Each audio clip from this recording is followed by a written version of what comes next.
नमस्कार मित्रांनो, तर मी आहे किल्ले मच्छिंद्रगड या ठिकाणी, तालुका वाळवा, जिल्हा सांगली। तर मित्रांनो, इथं पाठीमागे तुम्ही बघू शकता, या झाडीच्या पाठीमागचा हा डोंगर दिसतोय ना, हा किल्ले मच्छिंद्रगड आहे। या बाजूला आहे तो चौरंगीनाथांचा, म्हणजे या परिसरामध्ये हा जो परिसर आहे तो खिंड म्हटलं जातं याला। या बाजूला आहे तो चौरंगीनाथांचा हे डोंगर दिसतो आणि इकडे आहे तो किल्ले मच्छिंद्रगड। म्हणजे नाथपंथामध्ये चौरंगीनाथ आणि मच्छिंद्रनाथ ह्या दोन नाथांचं इथं वास्तव्य आहे आणि यांचं मंदिर पण आहे। तर इथं आपण आलो, या ठिकाणी एक किल्ले मच्छिंद्रगडाच्या पायथ्याशी हे जंगलासारखं तुम्हाला दिसतंय, घनदाट जंगल। तर इथंच एक मंदिर आहे। ते मंदिर कशाचं आहे आणि काय त्याची पार्श्वभूमी किंवा त्याच्याबद्दलची माहिती आपण या व्हिडिओच्या माध्यमातून आज बघणार आहोत।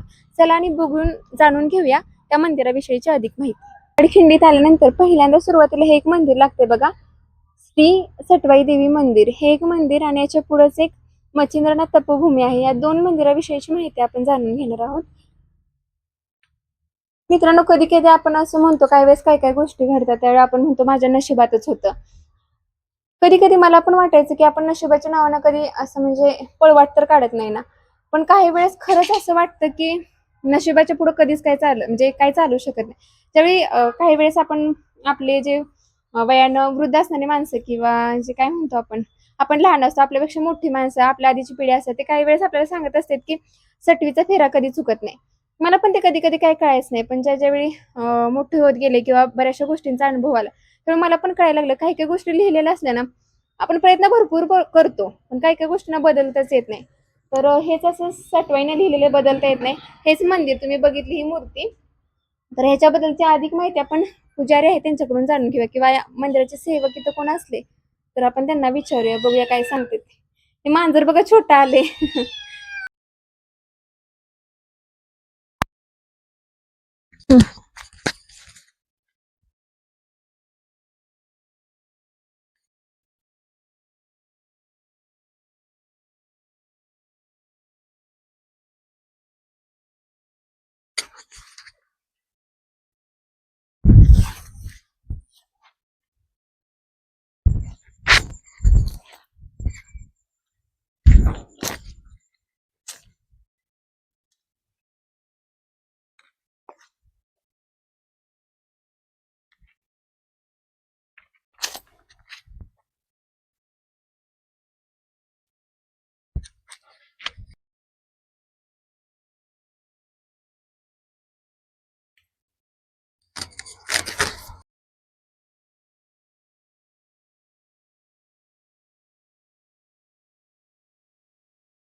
किल्ले मच्छिंद्रगडाच्या पायथ्याशी आपण आहोत, तर हेच तपोभूमी आहे। तर याबद्दलचं पूर्ण माहिती आपण या ठिकाणी असणारे जे पुजारी आहेत त्यांच्याकडून जाणून घेऊया। पूर्ण या मंदिराविषयी किंवा या तपोभूमी आहे त्याच्याविषयीची माहिती बघूया, काय सांगतात आपल्याला ते।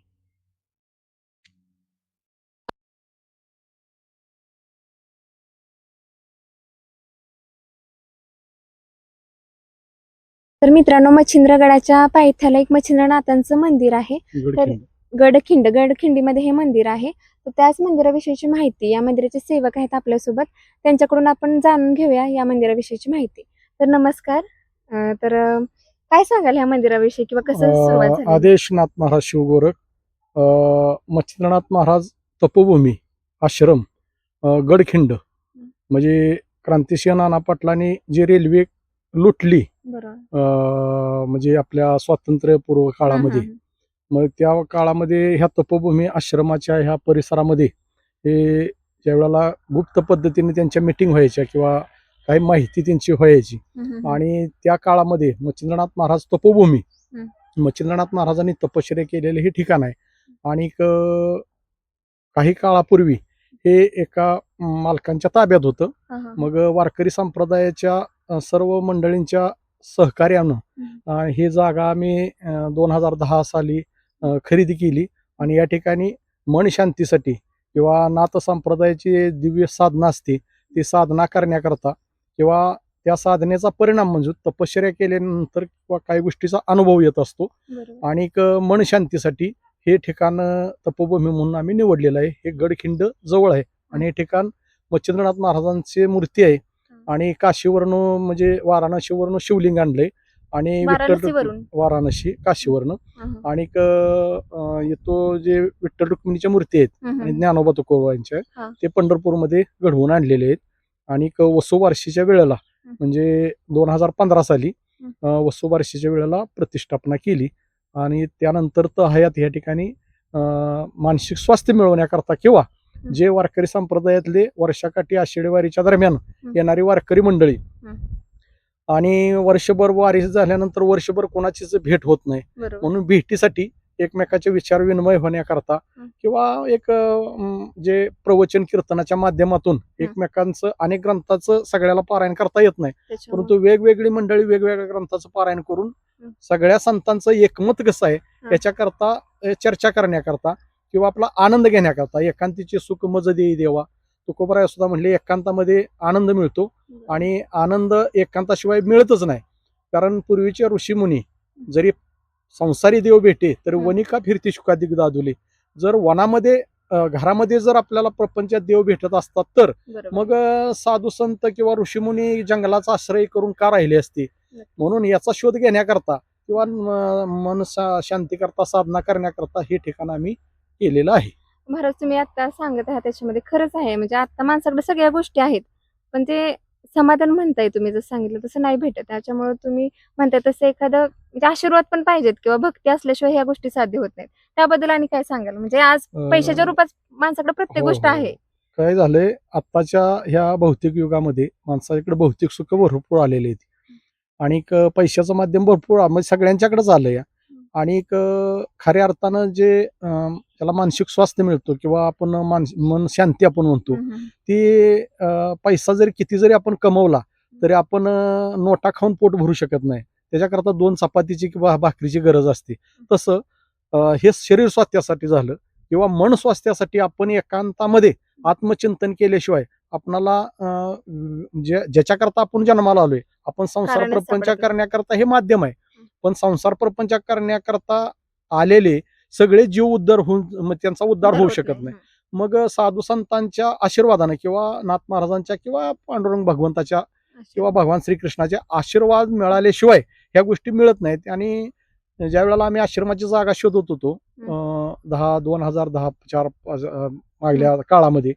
ते मच्छिंद्रनाथ महाराजांनीच आम्हाला ह्या रानाचे जे मालक आहेत शशिकांत साळुंके म्हणून भैया साळुंके मग ते नानानेच आम्हाला म्हणले तुम्ही इकडे तिकडे फिरू नका ही नाथ महाराजांचं तपोभूमी आहे पण हे आमच्याकडे वाडवडल्यातनं आल्या पण हे आम्ही तुम्हाला देतो पण आपण व्यावहारिक दृष्टीने आम्ही ते खरेदी केलं आणि 2010 सालापासून आज अखेर हे कार्य चालू आहे. म्हणजे मच्छिंद्रनाथानेच एक वाट दाखवली हो नाथ महाराजांनीच एक वाट दावली आणि दुसरी गोष्ट कशी आहे की माणूस प्रपंच करून करून पूर्वीचे राजराजवडे असे करायचे की राज्य करत असताना अनेक आदिव्याधी अनेक समाजातल्या काय अडचणी सोडवत असताना बौद्धिक त्यांना ताण यायचा मग वर्षाकाठी ते काय करायचे की आपल्या जो प्रधान असायचा किंवा सेनापती असायचा त्याच्यावर तो भार सोपवून साधू संतांच्या आश्रमात जाऊन 1 वर्ष 1 महिना 2 महिना असं काहीतरी काल व्यतीत करून आपले पुन्हा बॅटरी चार्जिंग करून पुन्हा राज्यकारभार करण्याकरता तत्पर राहायची. खरंच आहे त्याची गरज आहे जसं महाराज सांगते तसं आणि इथे एक आम्ही येताना पण एक मंदिर दिसलं आम्हाला मंदिर त्याच्यामध्ये सटवाई देवी मंदिर त्याविषयी काय सांगाल पहिल्यांदा आम्हाला सांगा की आत्ताची आम्ही पिढी आहे किंवा आत्ताची नवीन पिढी येणारी त्यांना सटवाई माहिती असतं पूजन वगैरे करणं पण सटवाई कशासाठी केली जाते त्याचा इतिहास काहीच माहित नसतो तो थोडासा उलगडून सांगा. कसं आहे माणूस जन्माला येत असताना म्हणजे आत्ता सुद्धा म्हणजे सटवीची या राती ज्ञानोबराय म्हणते सटवीची या राती न विसंब्य दिवा राती म्हणजे सटवीची एक रात्र असते बाळ जन्माला आल्यानंतर नाव ठेवायच्या अगोदरचा जो कालावधी असतो त्याला 5वा दिवस आपण म्हणतो सटवीची रात्र ही 5वी मग त्यावेळेचा एक असा एक प्रचलित शब्द आहे किंवा एक प्रचलित एक म्हण आहे की ब्रह्म्याचा अक्षर आणि सटवीचा लेखा मग सटवाई माता हे त्या बाळाचं भवितव्य किंवा भविष्य ठरवत असते आणि ब्रह्मदेव त्या कपाळावरती लिहित असतो. मग त्या दिवशी त्या बाळाच्या उशाकडाला आपण एक दिवा तुपाचा किंवा जे असेल ते आपल्या घरामध्ये तो दिवा आपण त्याच्या उशाला ठेवत होतो. एनकेन प्रकारे त्या बाळाच्या कपाळावरती त्याचं प्रारब्ध लिहित असताना त्याला अंधार पडू नये म्हणून आपण ते लिहित असतो आणि त्याचाच एक भाग म्हणून आपल्या ह्या नाथ महाराजांच्या पंचक्रोशीमध्ये सटवाई मातेचं मंदिर गडखिंडीचं आहे आणि ते पुऱ्या पंचक्रोशीची सटवाई माता आहे की जी सटवाई माता आपलं प्रारब्ध लिहिते, ब्रह्मदेव प्रारब्ध लिहितो त्याच्या म्हणजे त्याच्यातून उतराय होण्याकरता बाळाला घेऊन काय मंडळी 1 वर्षानं 6 महिन्यानं किंवा 2 वर्षानंतर ते बाळ घेऊन सटवाई मातेची सटवाई करण्याकरता येत असतात. ही सटवाई आपल्या पंचक्रोशीची आहे, पुऱ्या पंचक्रोशीची आणि तिला गोडा नैवेद्य आता काल प्रवाहामध्ये सगळे बरीच मंडळी मांसाहारी आहे ती आणि मग ते मांसाहारी पण काय नैवेद्य होती परंतु देवीला किंवा देवाला नैवेद्य मांसाहाराचा चालत नाही. आपण देवाच्या नावाखाली आपलं पोट भरत असतो, आपलं जीभच चोचलं करत असतो.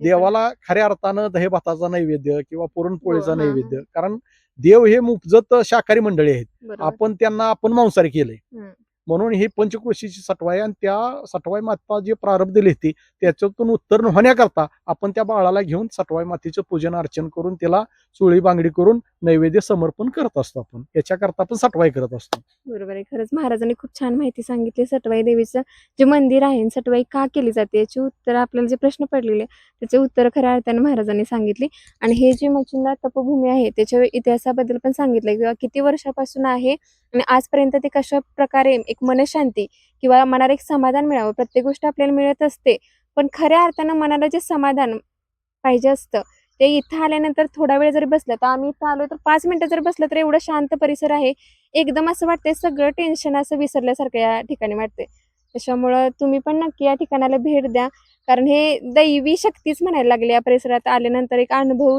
मला इथे येतोय. त्याच्यामुळे प्रत्येकाने या ठिकाणी यायला पाहिजे आणि महाराजांनी ही माहिती दिली त्याच्याबद्दल मी तुमचं खूप मनापासून आभार मानते. थँक्यू. रामकृष्ण गोरख आमच्या ह्या मच्छिंद्रनाथ महाराज तपोभूमी आश्रमाचे सेवकरी जे मंडळी आहेत ते आपल्या वारकरी संप्रदायातली जे मच्छिंद्रनाथ महाराजांच्या पालखी सोहळ्यासंग जे संबंधित मंडळी असतात त्याच्यापैकी आमचे शेनोलीचे किशोर महाराज, पुन्हा आमचे अश्विनी ज्वेलर्स कारखान्यावले सोनार मामा म्हणून आहे ती, रेटरे बुद्रुकचे तुपे साहेब आहे ती, पुन्हा आदिक दादा धर्मे रेटरे बुद्रुक, पुन्हा विनायक काका धर्मे, पुन्हा निरंजन कुंभार नरसिंहपूर आणि संजय डॉक्टर नरसिंहपूर आणि दुसरे आमचे माऊली महाराज म्हणून ज्ञानेश्वर मंडले सज्जनमाची बेरडमाची या गावचे आणि जे बाकीचे भक्त मंडळी आहेत हे सगळे मंडळी जीवाभावानं आणि दुसरी गोष्ट आपल्या जीवनाचा आनंद घेण्याकरता या आश्रमात येते. सगळे मिळून करतात ते महत्वाचं आहे सगळ्यात. आदेशनाथ शिवगोरख शिव.